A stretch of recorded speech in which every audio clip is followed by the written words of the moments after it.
کیا حال ہے دوستو؟ سب سے پہلے تو آپ سبھی حضرات کو عید الفطر بہت بہت مبارک ہو۔ جیسا کہ آپ سبھی جانتے ہیں کہ ہر مرتبہ ہم ایک حیران کن واقعہ آپ کے سامنے پیش کرتے ہیں، اور آج آپ کی خدمت میں پیش کریں گے عید الفطر کے متعلق ایک ایسا واقعہ جس کو سن کر آپ کا ایمان تازہ ہو جائے۔ حضرت سیدنا محمد بن ابی فراز رحمۃ اللہ علیہ فرماتے ہیں کہ ماہ رمضان میں مجھے ایک خادمہ کی ضرورت پڑ رہی تھی تاکہ وہ وقت پر ہمیں کھانا تیار کر کے دے سکے، اور جب میں روزمرہ کے سامان کے لیے بازار گیا تو وہاں میری نظر ایک خادمہ پر پڑی جس کی بہت ہی کم قیمت پر بولی دی جا رہی تھی۔ اس کا چہرہ زرد، بدن کمزور اور جلد خشک تھی، تو میں نے اس پر ترس کھاتے ہوئے اسے خرید کر گھر لے آیا۔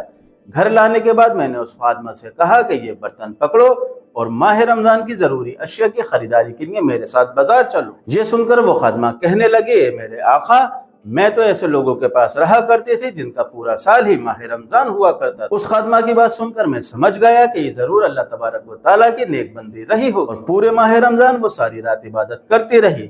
جب آخری رات آئی تو میں نے اس خادمہ سے کہا کہ عید کی ضروری اشیاء خریدنے کے لیے ہمارے ساتھ بازار چلو، تو وہ پوچھنے لگی کہ اے میرے آقا، آپ عام لوگوں کی ضروریات خریدیں گے یا خاص لوگوں کی؟ میں نے اس سے کہا کہ اپنی بات کی وضاحت کرو کہ اس بات کا کیا مطلب ہے۔ اس نے کہا کہ عام لوگوں کی ضروریات تو عید کے مشہور کھانے ہیں، جبکہ خاص لوگوں کی ضروریات مخلوق سے کنارہ کش ہونا، خدمت کے لیے فارغ ہونا، نوافل کے ذریعے اللہ رب العزت کا قرب حاصل کرنا اور عاجزی و انکساری کرنا ہے۔ یہ سن کر میں نے اس خادمہ سے کہا کہ یہاں میری مراد تو صرف کھانے کی ضروری اشیاء کی ہے۔ پھر اس خادمہ نے مجھ سے کہا کہ آپ کون سا کھانے کی بات کر رہے ہیں، جو جسموں کی غذا ہے یا وہ کھانا جو دلوں کی غذا؟ تو میں نے اس خادمہ سے کہا کہ اپنی بات کی وضاحت کرو کہ اب اس بات کا کیا مطلب ہے؟ تو اس نے مجھ سے کہا کہ اے میرے آقا، جسموں کی غذا تو مصروف کھانے اور خوراک ہیں، جبکہ دلوں کی غذا گناہوں کو چھوڑنا، اپنے عیبوں کو دور کرنا، محبوب کے مشاہدے سے لطف انداز ہونا اور مقصود کے حصول پر راضی ہونا۔ لیکن ان چیزوں کے لیے خشوع، پرہیزگاری، تکبر کو چھوڑنا، اللہ کی طرف رجوع کرنا اور ظاہر و باطن میں اس پر بھروسہ کرنا ضروری ہے۔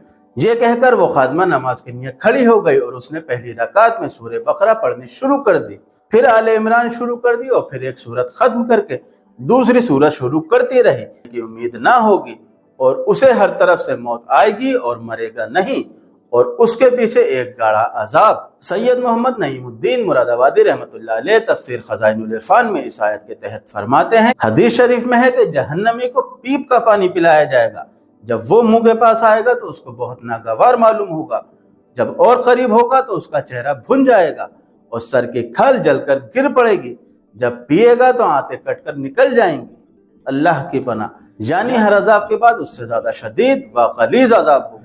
پھر وہ خادمہ روتی ہوئی اسی آیت کو دہراتی رہی یہاں تک کہ بے ہوش ہو کے زمین پر گر پڑی۔ جب میں نے اس کو حرکت دی تو اس کی روح قفس عنصری سے پرواز کر چکی تھی۔ سبحان اللہ! تو دیکھا اپنے دوستو، یہ ہے ان لوگوں کی خوبیاں جنہوں نے اپنے چہرے کو غم و حزن کے آنسوؤں سے دھویا، ذکر الہی اور تلاوت کلام باری تعالیٰ سے راتوں کو اپنی آنکھوں کو بیدار رکھا، اور اللہ کی بارگاہ میں اپنے قدموں پر کھڑے رہے اور اچھے عمل بجا لانے کی کوشش کرتے رہے۔